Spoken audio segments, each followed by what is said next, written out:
time, both at home and abroad. On the domestic front, households and businesses are confronting severe inflation, snarled supply chains, and other economic headwinds caused or made more acute by the pandemic. And meanwhile, America's political system, reflecting the American people, is polarized and as a result, paralyzed. And this is making it harder for sensible economic policies to be enacted. On the global stage, Russia has invaded Ukraine. And the US and our allies have stuck together, making clear we will impose a series of escalating sanctions in response to Russian aggression.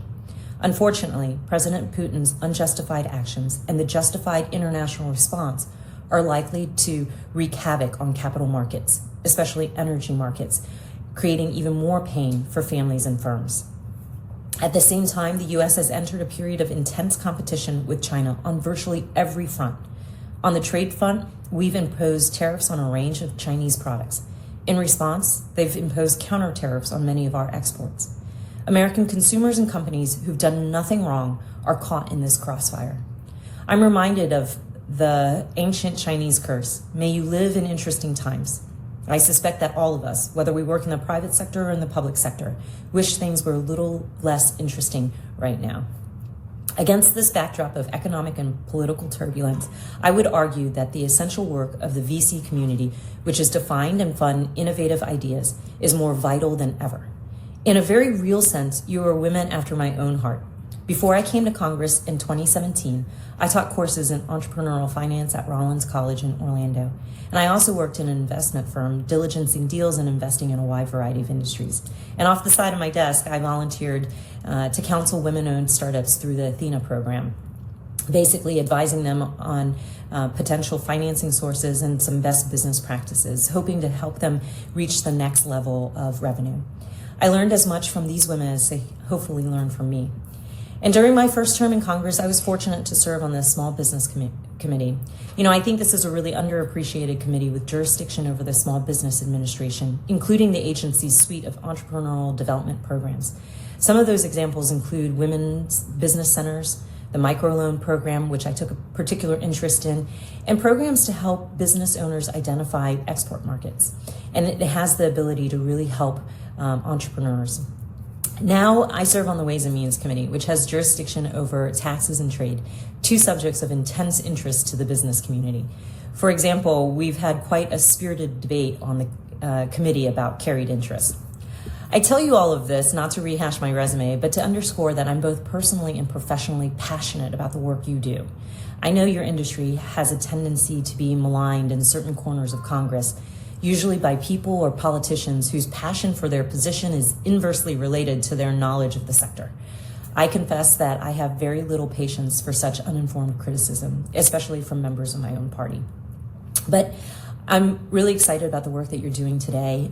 As the first Vietnamese American woman ever elected to Congress, I've always said that the diversity of this great nation should be reflected in our elected officials. And I appreciate that you all are focused on diversity in your own community. By convening an expert panel on ways to increase the number of women and people of color in the VC industry. As I'm sure you've probably already seen, Deloitte, where I used to work, publishes a pretty helpful survey on this subject. And in summary, progress is real, but it's been uneven. Gender diversity at VC firms has seen steady improvement, as has Asian American representation. However, African Americans and Hispanics continue to be underrepresented, especially in senior level positions. And these continued challenges have generated critical headlines in the New York Times and in other publications. So you, better than me, have the granular experience to recommend specific steps that should be taken to address these challenges. For my part, though, I'd like to encourage you to look at ways to overcome the systemic challenges by ensuring diversity of opportunity. And I think the result of diversity of opportunity will be a more diverse community. And I also don't want you to underestimate the power of being the first. I think it's important in any industry for people to see other people who look like themselves succeeding in that industry or organization. And so that's incredibly important. Increasing gender and racial diversity at VC firms is not just the right thing to do, it's also the smart and savvy thing to do. It improves performance and profit at both the VC firms and your portfolio companies. So good luck to you all today as you tackle this, and I hope you have a successful conference. Thank you again for inviting me to speak. It was a real honor.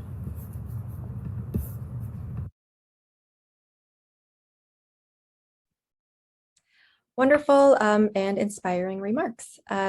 So I'll jump right into our panel. I will turn it over to Penny Lee. Penny is the CEO of the Financial Technology Association and will be leading our discussion today. Just one note, we do have the question and answer tool enabled for the webinar. So if you have a question, we're probably going to leave 10 or 15 minutes at the end for questions. Please use that tool and we will get to as many as we can. So Penny, I'll hand it to you. Thanks so much. And thanks for having us. And it was great to hear from the Congresswoman, especially given her background and her profound knowledge and personal knowledge of kind of this sector and what it takes not only to impact both from a venture capital side and those that are investing, but also who you are investing into. And we've seen a real profound change in that ability when there is more diversity, it actually helps your bottom line. So it's a real pleasure to be with all of you all today. My name is Penny Lee, CEO of the Financial Technology Association, a relatively new trade association in Washington that represents technology-centered financial services companies. Fintechs is the shorter version of what most people would probably recognize them as. But I've also had the great honor and privileges in 2013 as the Congresswoman had a side table. I also had a side hustle and co-founded and chaired an angel investment group here in Washington, D.C., and really had a lens and a focus on trying to ensure that we had a diversity in our portfolio. And I can say that if it's with intent and with purpose, you can actually get it done. You don't always have to fund what is traditionally considered a founder of us, and you can have the diversity if you have thought and intent to it. And so today we have a great panel. I'm going to have each of them give a little bit of background of their own self. And then we'll get into some of the question and answering as well. And so with that, I'm going to start with Katherine Gronberg for a little background. Hi, everybody. I'm Katherine Gronberg, and I'm with the venture capital firm NightDragon. And we are a growth venture capital firm that's focused on the cybersecurity, security, safety, and privacy industries. I'm a little bit new to this sector, having come from cybersecurity companies, CrowdStrike and Forescout. And then before that, I was on my own. I did a lot of consulting as a single woman shop, and I spent some time at Georgetown teaching. But at the beginning of my career, I was on Capitol Hill, like I think some others here on the call. So had a lot of different experiences, but very excited to be in this industry and very excited about the issue of diversity, equity, and inclusion. Great. Melissa Tidwell. Hi, thank you for having me. I am currently the Global General Counsel at Prosus, which is a Dutch publicly traded company. We invest heavily in segments, and so I'm the General Counsel for the Edtech segment. So we focus globally on investing in the Edtech ecosystem. Previously, I was at Reddit, where I ran legal policy comms and a couple of other functions. And then prior to that, I spent a number of years at Google. So I've sort of been in the tech industry for a while now. And Amanda McBride. Thanks, Penny. Hi, everybody. Thanks for having me. Amanda McBride. I am the global go-to-market lead for what we call our Spotlights, which is our investment program at Accenture Ventures. So we're part of a large Accenture global consulting firm. So my mission mostly is working with early stage companies, helping them figure out how they can jointly go to market with Accenture, standing up those joint offerings, typically large enterprise type technology solutions that solve large problems spanning a wide variety of industries. And prior to joining Accenture Ventures, I was on the consulting side at Accenture. I also spent some time at Bridgewater Associates, hedge fund in Connecticut, in the research technology group, as well as founding a startup myself. So I was on a team of co-founders that started as a fashion concept and then pivoted multiple times, as many of the startups that I've been involved in at least do, and moved eventually to be a 3D retail e-commerce platform for B2B. So great to be here and excited to talk about this today. Great. Well, thank you all for joining us. And I thought what we would do is split it up into two different segments or two different marketplaces if we want to talk in the tech parlance. And that is, we have the one side of trying to get more diversity into venture capital. Secondly, trying to get more of that venture capital funding into diverse founders. And so I want to hit on the first side of that, and that is, how do we improve on the venture capital side? We continue to see marginal improvements as far as general partners, LPs, and others becoming into the investing cycle. But wanted to talk just a little bit. We're still seeing more the lack of great diversity that is in there, and just wanted to ask for the table. We'll go around robin, and maybe we'll start with Melissa. Do you think there is systemic issues that is preventing women to going into venture capital, or what are some of the hurdles that might be different or unique that are causing these lower numbers of LPs and GPs in a venture capital setting?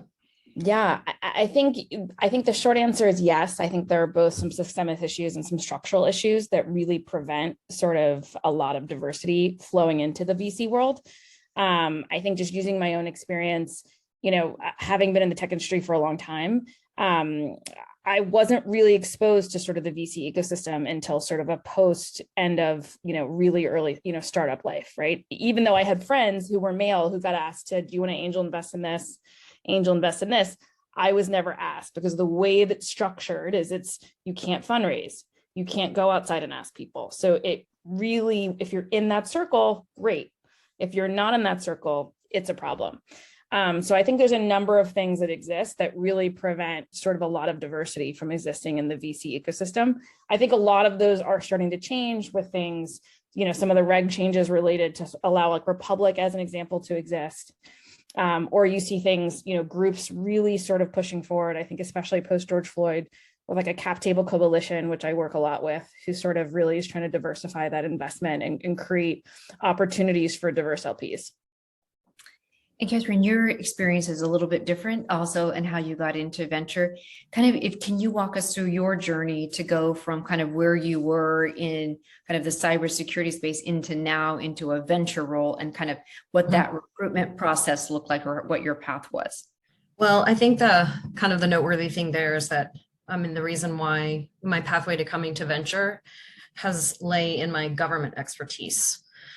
And in government, it's a very different story. It's not perfect by any stretch, but for many decades, especially women, but I think more so minorities certainly than the tech industry and venture, have had more representation of women and minorities in leadership roles.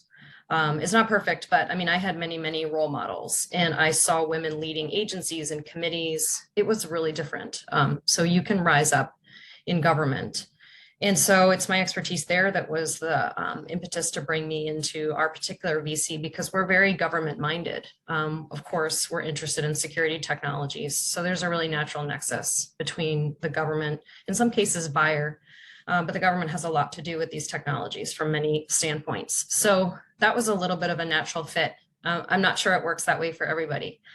The one thing I would say, kind of to your earlier question, if I might, I kind of have noticed, since especially because I'm a little bit new to venture, I've been studying about it and reading about it. And the one thing that I think, at least in the studies that we've seen, is that venture companies that invest in diverse companies with diverse teams, those teams generally are better producing, they're more successful. And I think that maybe one structural thing I would point to is the lack of a lot of information about that very fact, because venture capitalists are very smart and they have an obligation to make high returns for their investors. So that the more we know about how diversity, equity, and inclusion can lead to success in terms of your investment, I think people are going to naturally follow that. So I would point to that as something we perhaps lack and could use more of. And Amanda, I know Accenture is doing some work in this field, and would love for you to kind of shine some light on your Accenture ventures, and kind of what you guys your involvement, how you got to be part of that team, which is different than a consulting team, and kind of what the makeup of that team looks like and what your lens and focus is.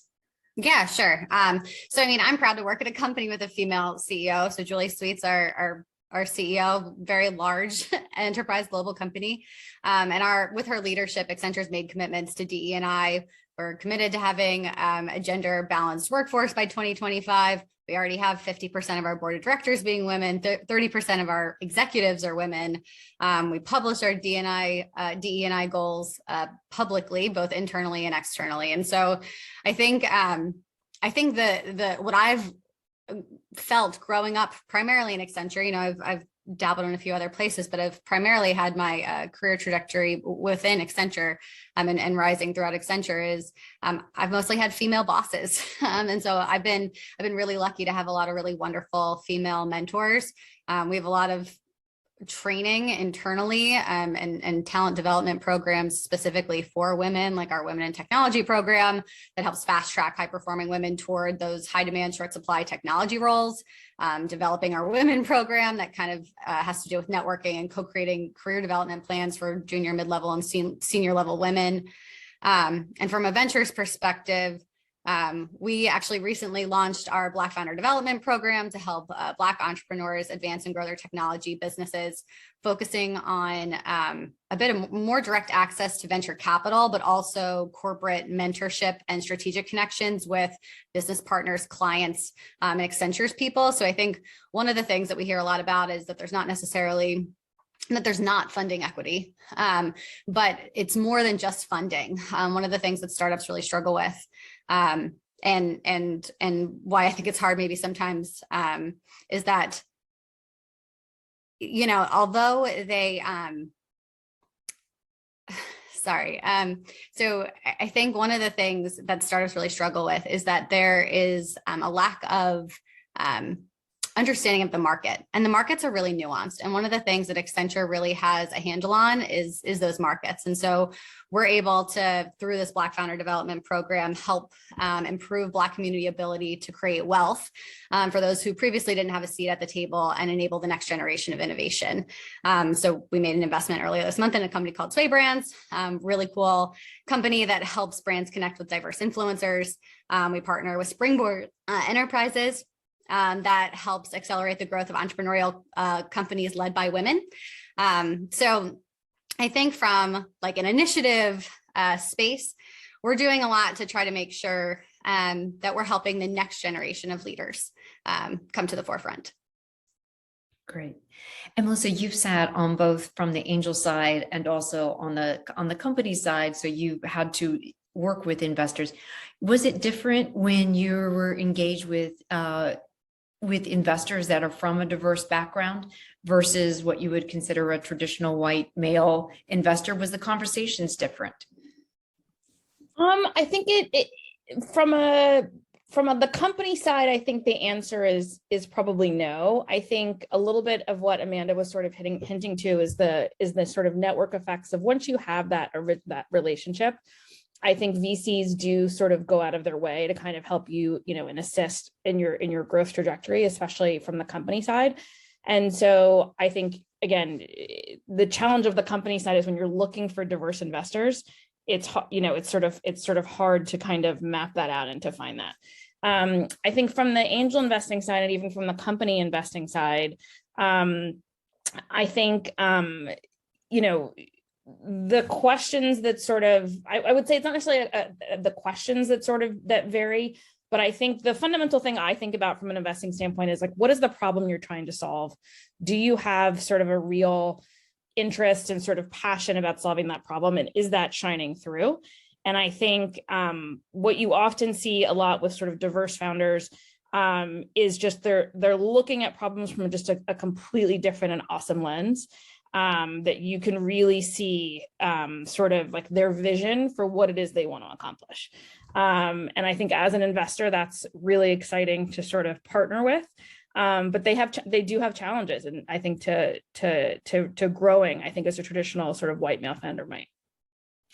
Yeah, I can say, as someone that used to lead our angel group, it was remarkable. Even as much as we emphasized two co-founders come in, male, female, inevitably all the questions get directed towards the male, even when they Totally. might not be acting as the CEO and maybe in a CFO role or others. And it was really always amazing to see that dichotomy play itself Yeah. out and Yeah. really force, the women to, really be assertive and make sure that their point of view was heard really loudly. It was always great to see them rise to the occasion because there's always this natural assumption that they're not actually the ones founding the company. So it was interesting to watch that dynamic play out unfortunately, time and time again. Yeah. And it's funny. One of the first, I noticed this the other day at a pitch I listened to, a female founder actually deferred to her diverse team members who were the experts who she brought onto the call and said, here's my perspective, but here's the expert who can tell you what's happening. And I thought that was such a great reflection of leadership of the CEO to really flag, like allow those people to shine, especially in a room full of investors. Amazing. And Katherine, I don't know what your makeup is of your venture firm. And I don't know if you're if you're part of a diverse team yourself, but when you're sitting there and looking at the deal flow that might be coming in, do you find yourself at odds with some of your colleagues? And if so, kind of how does your voice carry the day? I don't ever feel that way, but because I feel a kind of a special slot. It's not a usual role for a lot of VCs, kind of as I explained, but we have a very diverse team, kind of in a lot of different ways, both, demographically, but also for gender and location and background and persuasions. And so I don't know, it's really a great team. Plus we're smaller. So some firms are much bigger. And that makes a difference because we're fairly tight knit and we all know each other, even though we're kind of also operating from home like everybody else. I think one of the things, and it's such an exciting thing for me because of course, barring all the statistics, it's really exciting to be able to invest with smart and awesome co-founders generally, but I love it when they're women. It just gets me really excited because it's so exciting to be able to support them. They're incredibly smart. We have 3 at least in our portfolio. And I love working with them all, but I in particular really like working with them. We just have a lot of really good synergies and we kind of hit the ground running. So I don't know, I feel nothing but positivity yet in my current experience, but I know that the industry has a really long way to go. I mean, anyone knows that. I think that we've seen in the last several years that a lot of firms collectively, individually have made commitments to becoming more diverse. And honestly, I don't think the numbers have proven out that they have really done that. So the question is how, more so than it just being kind of like something that just happens, how can we plan for it? How do we create pledges and then live up to them?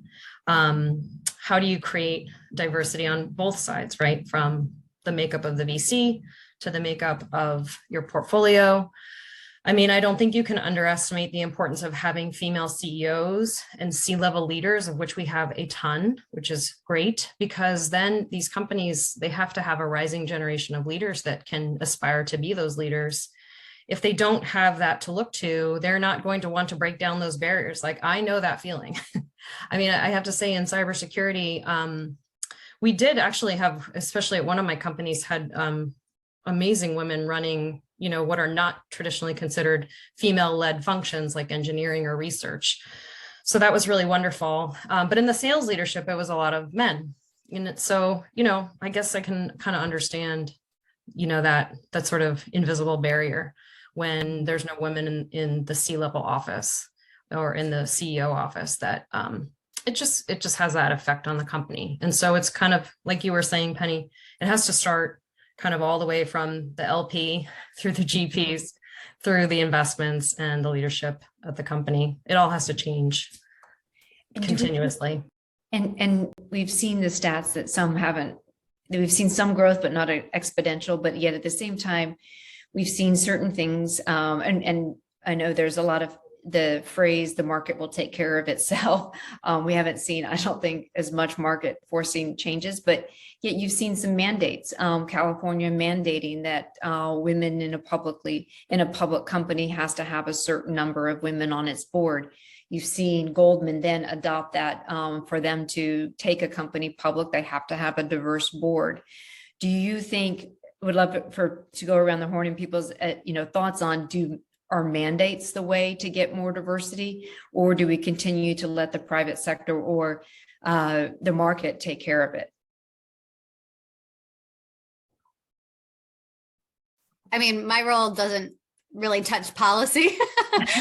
We're more focused on go to market with the startups. But I think one of the things that I've noticed is when you're making room for founders who are experiencing some of these problems firsthand, to Melissa's point earlier, you're really able to get these unique, really interesting solutions that solve the problem better. So, I mean, typically when investors are looking at a founding team, part of the evaluation they're making is this the right founding team to solve this problem? And I think the emphasis on the diversity and the ability of that to be a lead indicator in, are they the right people to solve this problem, is really important. Yeah, I think to follow on Amanda, it's an interesting question, I think, with the California law. I think through my own experience, I think one of the challenges is a little bit of kind of the NFL sort of problem now of how much of the sort of requirement to sort of engage is real versus forced. And I think certainly that comes up a lot, where there's a lot of tracking to sort of meet the requirement, but not a lot of investment necessarily in the candidates. That's not always the case. And I think you've seen some real movement and change based on that law. But I do think there's, one of the questions is in terms of, that's really more focused on outcomes. But I think there's a lot of work to be done, just sort of focusing on like, what is the pipeline? I think to Catherine's point of looking at like, how do LPs get into funds? How do funds invest? And what rules do we put in place? A lot of fund people come from a startup. How hard is it for minorities and women to join a startup when you're paid in equity, right? Versus cash, like thinking through all of those things. And, you can't exercise your equity if it's options because it's expensive and you have to pay a tax with an illiquid asset that may never materialize, right? So I think there's a number of things that we could look at from a policy perspective that sort of increase the pools of people that come into the ecosystem sort of at the earlier stage, as opposed to at the end, which is like the board level. Yeah, and some of that flywheel gets built when you are a founder building a great company, you have a great exit, you flywheel back into your own ecosystem to then fund the next fund.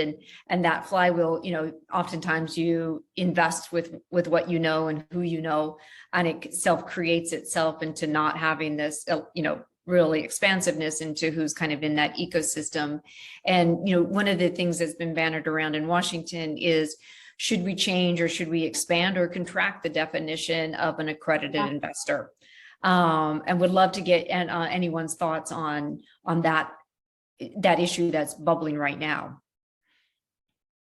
I'm a huge proponent of changing it. It doesn't make a ton of sense to me. It feels like a sort of a random number. I am much more prepared now as a person to sort of assess investments and do it, having worked at a startup, than when I was a first-year lawyer, probably making the definition of what was an accredited investor, right? So I think, I'm a huge proponent of looking at that, but the accredited investor and qualified purchaser, because that has limits on who can come into a fund. If you need to raise X amount for your fund and you're limited to 99 investors, you have to have a minimum that's a particular height. You can't take a minimum that is, $25,000, right? And that's a challenge for getting people into the ecosystem. Anybody? I would like to see programs aimed at college level people, and that might make it quite a bit easier for the industry. I really don't think that the venture capital industry is one example, or maybe even PE is organized to try to recruit at some of the schools, but to do so at women or minority-based colleges would be a great way to bring people in, because then you're trying to help them solve some of these kind of early problems, like how can you have a first job out of college and subsist? What are the ways? And to help people do that, because they won't have the funds to do it later in their lives if they don't kind of get on a track. You see the banks recruiting analysts right out of the top schools. And so maybe it's the recruiting process that could actually offer some sort of systemic ability to recruit more diverse people to the industry. But I don't think it's been organized that way, but it would certainly be something to kind of talk about in the industry associations here in Washington. Great. want to shift just a little bit to the actual investment part, and because we saw venture capital invest a record amount, 300 billion in 2021, up from 163 billion in 2020. It is a frothy market, as they would say, but yet only 2% went to women, female identifying founders. Is actually a drop from what we've seen in the past. Some female identifying founders had record amounts, but yet the number of those diverse founders being funded actually dropped. And would love you guys are seeing pitches on a regular basis. You are active in your communities. Would love to know, is there only 2% of women in your own community that you see that is investable? Or would love to hear some of the women that you're coming in contact with that you're very excited about. I'll start with Amanda. Sure. And yeah, I mean, so we invest in a pretty narrow thesis in the terms of the big venture ecosystem, right? Like we are focused on enterprise technology. But within that, we found some really amazing female entrepreneurs that we've invested in lately. One of them is Jennifer Basigli, who is the founder and CEO of Interos, really tackling some really meaty problems. So Interos is a software company that uses AI to map and monitor the global supply chain in real time. So they have the world's only living global map of the supply chain. It has 350 million businesses and 18 billion business relationships mapped. So what that enables them to do is respond to global crises, help governments and businesses understand what lies ahead from a supply chain perspective. So an example that's pretty near-term applicable is that at the start of the tensions, they mapped more than 2,100 US-based firms that have at least one direct tier one supplier in Russia and 450 in Ukraine. And so understanding those impacts and then being able to kind of work that technology in with the combination of Accenture expertise and services and supply chain, we can then jointly help our clients make more resilient supply chains for themselves. And so that startup is probably one of our most recent, but Jennifer is absolutely amazing. I don't know if you've ever heard her speak, but she has 25 years of experience, and part of that is in government. She's a huge advocate of female entrepreneurs, being one herself. I think this is her second company, but she's absolutely amazing. And so we love having her in the portfolio. Another is actually super applicable to a lot of what we've been talking about today. Her name's Katika Roy. She is the founder and CEO of Pipeline, and Pipeline is a technology company that helps make gender equity achievable within organizations. So it helps drive improved business performance and metrics. She is amazing as well. She's a gender economist, former Fortune 500 global executive. She's also a programmer, data scientist, and an editorial contributor and speaker. So she's had articles published in the World Economic Forum, Fast Company, Fortune, Huffington Post, The Hill, among others. And her articles have garnered, I think she said something like 2 billion impressions. So she's absolutely amazing. And one of the things that Katherine said earlier around so many organizations signing pledges for gender equality. And I think it's something like 78% of CEOs have stated that gender equality is one of the top 10 business priorities for them. Katika's company is really created to operationalize that gender equity. Her platform enables organizations to make good on those pledges and improve that financial performance. The platform enables the users to identify and better understand their unique data-driven path toward intersectional gender equity, and then make awareness actionable through AI. So they have like a projected economic value. It's a component of the platform called Pipeline Forecast that tells you, okay, this is a timeline for your return on investment in being equitable. So it makes it's not only about being sensible and doing the right thing, it's also about the dollars. Intersectional gender inequity is costing the US an estimated 3.4 trillion in lost economic opportunity. That's huge.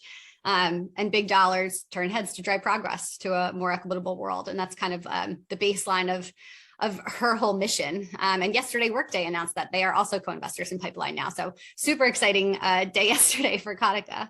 And then finally, the last one I want to highlight is Farah Ashiro-Jatoba. She is the co-founder, CEO, and CTO of Okra, which was our first investment as our Black Founder Development Program.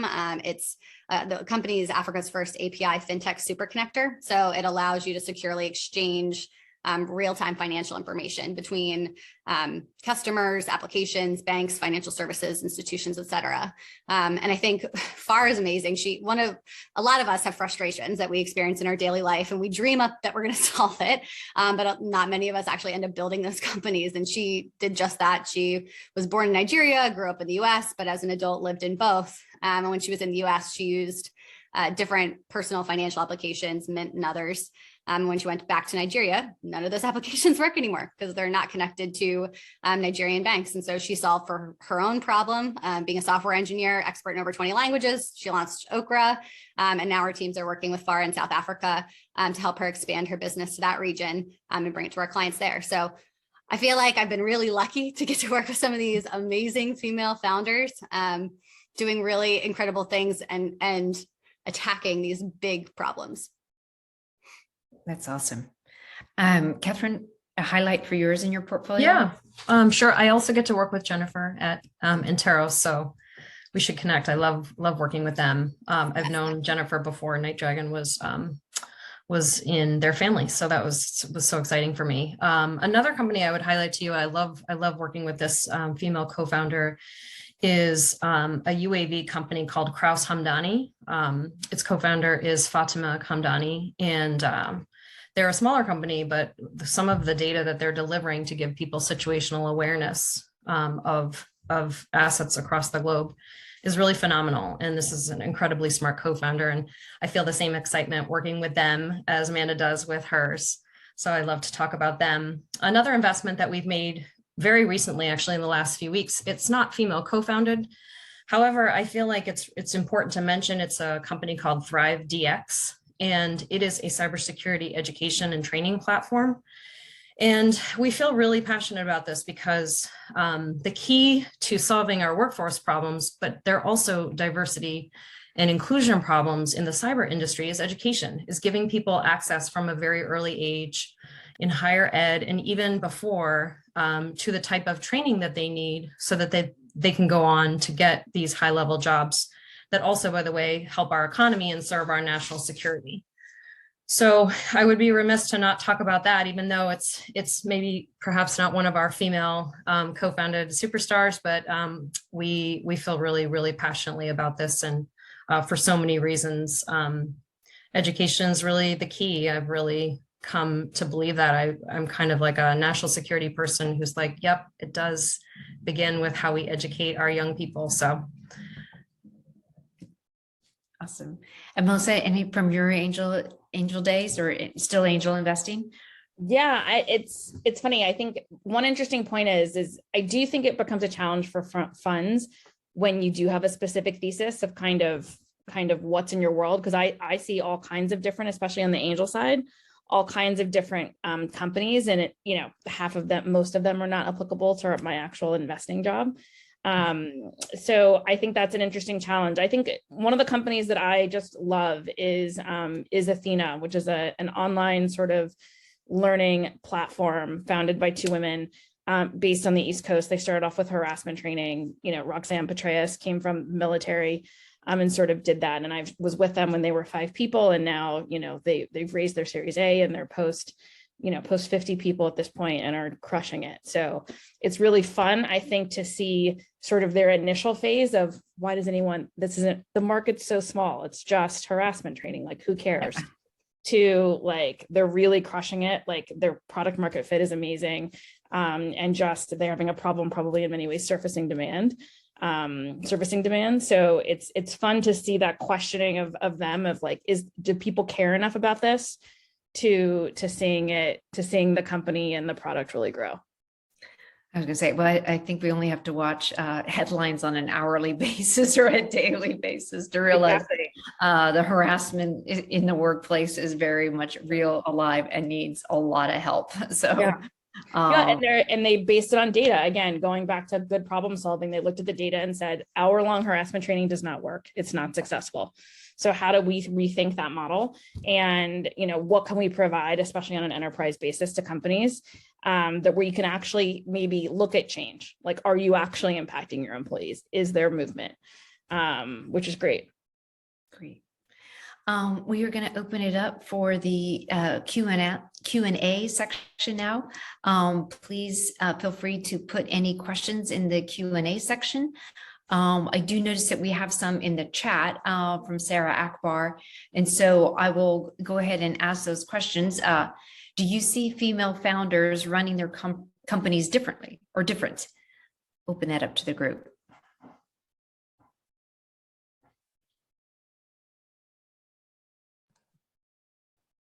I might offer, and I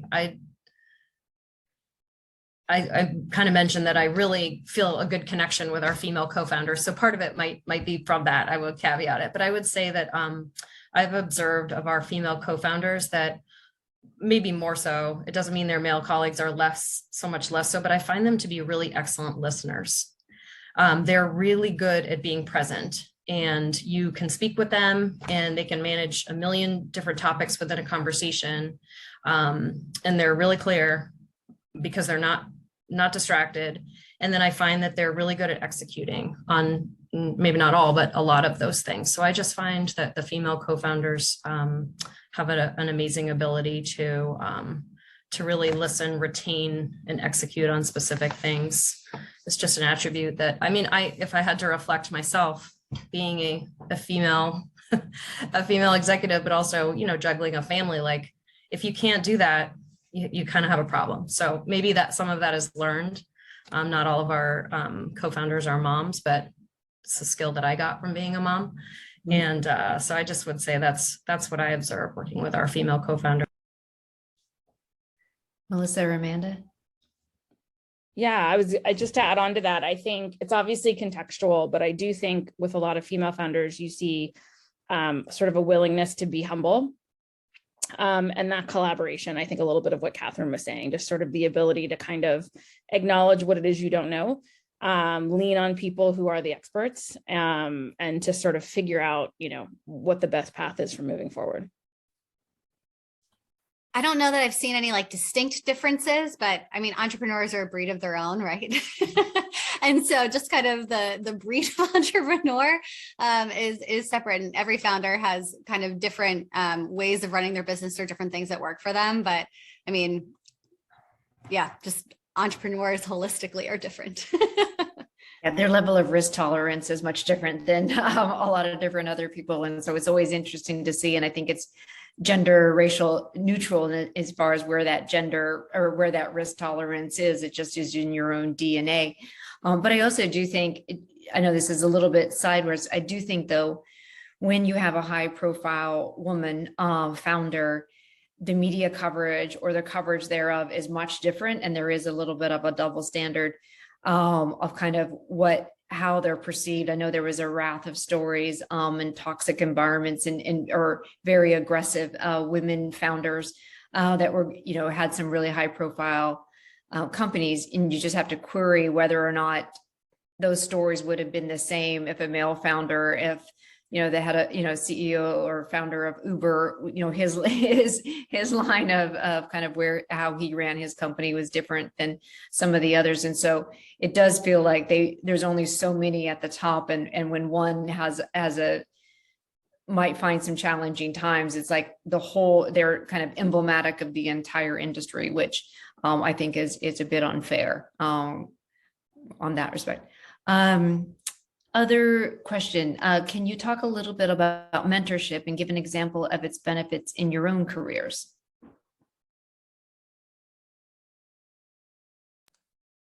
I can kick off a little bit and say some observations that we have at NightDragon. Just from a personal standpoint, I would note that a lot of the mentorship I've had, which has been wonderful, has been from males. And I don't know why that is, because I sort of said before that in government, we have a lot of female leaders that we can admire. But in my case, my bosses were my mentors, and they were men, and they played a really important role in helping promote me. That was in government. And then in the private sector, I worked for some of those same people. So I don't know, it didn't matter that much to me. It would have been nice to have a female person at that time in my career that I could have considered a mentor, but I didn't have that. Later in life, it's been more peer mentoring, right? I have my peers that help me. There's not somebody above me necessarily that has come through anywhere close to the same kind of career path, but I'll constantly kind of seek them out. They're really busy. It's hard to do that. But I would say that one of the ways that we found to be very successful, we have a partnership with the Athena Alliance at NightDragon, which of course is aimed at higher level females. But kind of touching on what we were saying about the importance of having females in the C-suite. That's one of the goals of Athena. And so they do some tremendous coaching and training, and they have this network that really helps elevate women to board level positions. So that's been such a positive. I knew them before NightDragon, but that's been a positive force. There are certainly other groups that are all wonderful. I have friends in those groups and I get to hear about who they've met. And so I think with especially women's groups, it's maybe more about lateral mentoring and help and, sort of support systems versus just having like one lifelong mentor. I think that's, that just hasn't been the case for me. I worked at Bridgewater Associates for a little while. So for those of you that are familiar, big hedge fund, but known for its culture of radical transparency and pursuit of truth. And I absolutely loved it, but I learned a ton about myself in the time that I worked there. I learned what I was good at. I learned what I was bad at. And I learned how to have a thick enough skin to understand that the people around me who were helping me understand those things that I was bad at were doing it to help me get better, and because they had faith that I could get better and just wanted to see you be the best representation of yourself. And so I think the mentorship that I had there was incredibly helpful in helping me come out of my shell. I think as females, sometimes we tend to be a little bit more soft-spoken. We tend to err on the side of open-minded rather than assertive. And so at Bridgewater, one of the things they really push is that balance between open-minded and assertive. And when it's time to be assertive, be assertive. And so I came out of that experience far more assertive than when I was before. And at Accenture, I've been really lucky. I've had a lot of female bosses, and they've been great mentors. And I've also had a lot of great male mentors here that have advocated for me and helped me kind of move up in my career, move from consulting into the venture space, and then continue to progress within the venture space from a regional to a global role. And I think finding the right mentors who understand your background, who can see your potential and are willing to spend the time with you to help coach you on the places where there are gaps, and who are willing to be honest with you and transparent with you about where you have gaps so that you can address them, is just really beneficial. I think I did carry over the belief in some level of radical transparency and truth, but it's really helped. It's really helped me move forward. Yeah, I think maybe just to sort of bring together a little bit of what you both said is, I think fundamentally having a mentorship is about sort of having like a good, your own board of directors that play different roles, right? I think you have, your peer mentors who I think really do help you in different ways. I think you have those leaders who you've sort of looked up to in the past that you sort of in many ways attempt to model. And I think you have the hard mentors that quite frankly do teach you a lot about yourself and figure out where you need to change or what isn't working. And you might have a coach who helps you better yourself in that way, right? So I think in many ways, I would not exist in my career without mentors, and both those who were explicitly my bosses and those who weren't, who went out of their way to kind of make sure that I was succeeding.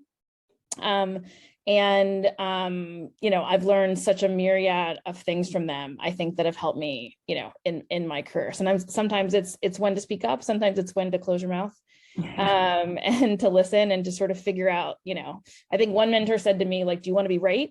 Or like, do you want to win, do you want to win the argument? And so sometimes, being right does require that you take a back seat. It's funny on the assertive thing. I know I judge a lot for an organization called Black Girl Ventures, which helps Black and brown female identifying founders get access to capital.